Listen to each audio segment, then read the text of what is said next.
My name is Martin Murray. I'm Managing Director of Interactive Return, and this is the Online Marketing Ireland channel. Earlier this week I presented a paper at SMX London that was on the 4th and 5th of November 2008. It was a great event, and I presented a paper on brand and reputation management, and I'd just like to give you an outline of some of the topics we covered there. So, brand and reputation management, the first thing that I learned when I started to think about this is that it spans many channels.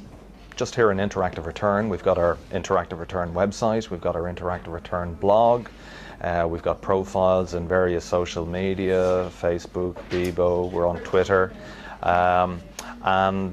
so it's quite diverse, the channels that our brand spreads across. And of course, for you may have all of those too, and your customers, your consumers might have those as well, and they might be commenting on your brands and your products there. So there's quite a lot to cover when you're talking about brand and reputation management online. It can break down into three areas. First of all, you need to be able to monitor your brand and your reputation online, and there's lots of tools to help you do that. I'll talk about those in a moment. Secondly, it's about analysing or optimising your brand online. What are you saying about it in the content that you own online, and what are other people saying about it in user-generated content sites, social media sites, on their blogs and so on. And thirdly, it's about influencing your brand and influencing the opinion that your consumers, your customers might have about your brand, and engaging with them online.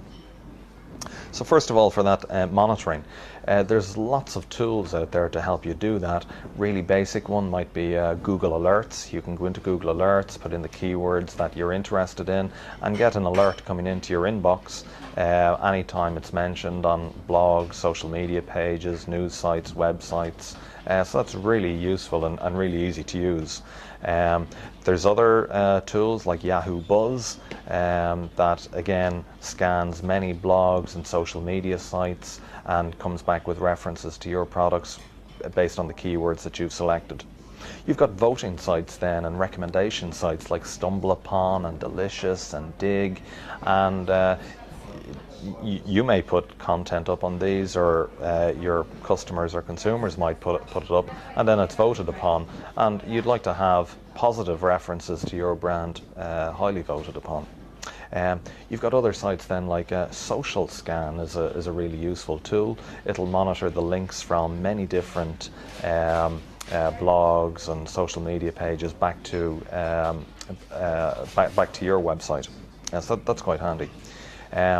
We usually tie all of these monitoring tools together using something like Google Analytics to get an overall picture of the traffic coming to your site, where it's originating from, the kind of keywords that it's using in search engines before it comes to your site. What do you monitor when you are monitoring for references to your brand? Well, we'd suggest that you monitor for comments in blogs and social media pages, for votes in those voting sites like Delicious and Dig and StumbleUpon. You might want to monitor the pages on your website that have been indexed in the search engines. You might want to monitor inbound links from other online collateral to your website or to your blog. You probably want to monitor the traffic that your website or your blog is receiving, or the views that your videos in video sharing channels like YouTube are receiving.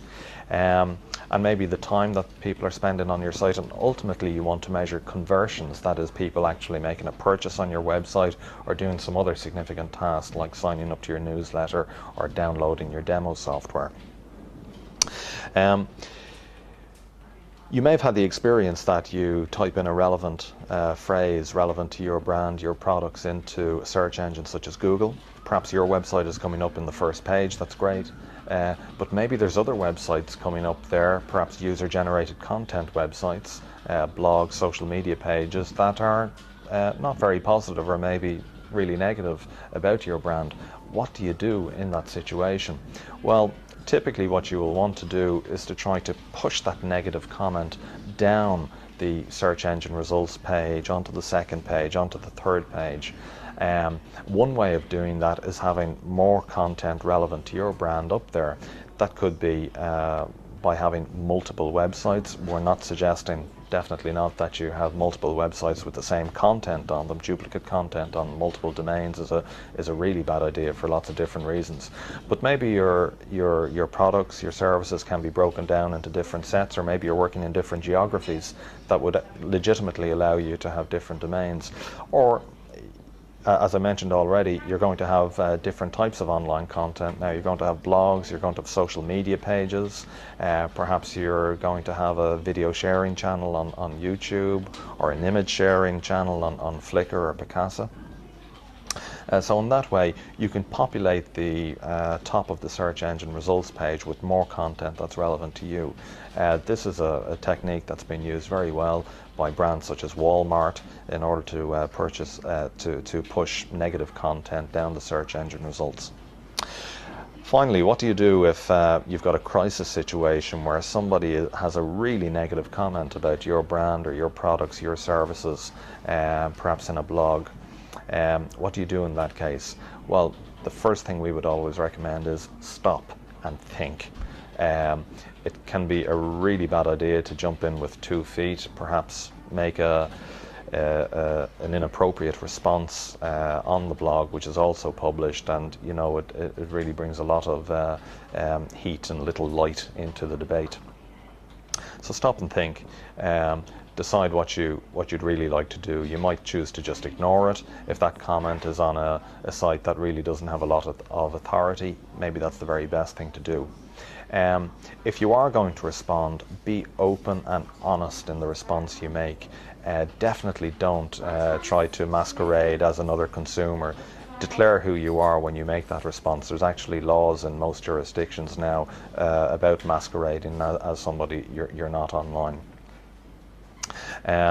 You could simply ask the person to remove the content if it's untrue, or in the last case we would say you might go a legal route and you know, ask a lawyer to send a cease and desist notice, but that's definitely not the first step you take. So that's an outline of some things to do with brand and reputation management. I'm now going to ask our cameraman and production manager Dave to hand me my trusty whiteboard here. We're very high tech here at Online Marketing Ireland, and here's a little summary of the points I've made. Remember that your brand and reputation online spans many channels: website, blog, social media, video sharing, image sharing, and not just this collateral owned by yourself, but also these channels where the content is owned by competitors or consumers. Remember, it's about monitoring, analysing, optimising, and influencing or engaging. Here's some useful tools that you might use in order to monitor your reputation online: Google Alerts, Yahoo Buzz, StumbleUpon, Delicious, Dig. TweetScan is a really interesting one for monitoring content in microblogs like Twitter. SocialScan or Google Analytics. And remember the kind of content that you're looking to monitor. It could be comments, votes for the content on your site, your page is indexed, inbound links, traffic or views to your site, pages, visitors, the time spent on site, and importantly, conversions. So that's it on brand and reputation management. Very best of luck with your efforts in this area. Thank you.